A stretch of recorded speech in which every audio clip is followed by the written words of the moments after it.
আসসালামু আলাইকুম। এখন এই মুহূর্তে আছি আমি সুন্দরবন। আর সুন্দরবনের যে স্পটটাতে আছি এটার নাম হচ্ছে আন্দারমানিক। আমি আছি দ্য ওয়েব টু এর সাথে। দ্য ওয়েব ট্যুর এটা ফার্স্ট ট্যুর। আমাদের গেস্টরা আন্দারমানিক ভিজিটে গিয়েছে। এই মুহূর্তে আমরা আছি আন্দারমানিকের খালে অ্যাঙ্করে। এখানে সুন্দরবনে সমুদ্রের কাছাকাছি থাকাতে ওয়েদারটা এত দ্রুত চেঞ্জ হয়, মুহূর্তের মধ্যে দেখবেন এই যে এখন কত সুন্দর আবহাওয়া, একটু একটু সময়ের মধ্যে দেখবেন আবার অন্ধকার হয়ে মেঘ হয়ে বৃষ্টি চলে আসছে। এই পাশে এই যে সূর্য ঢেকে গিয়েছে, আবার এ পাশে বৃষ্টি আসতেছে।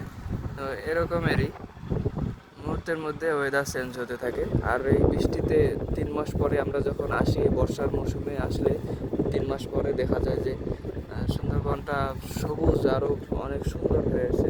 সব গাছপালা সবুজ সবুজ পাতায় ঘেরা, সব কিছু দেখতে আরও বেশি সুন্দর লাগে।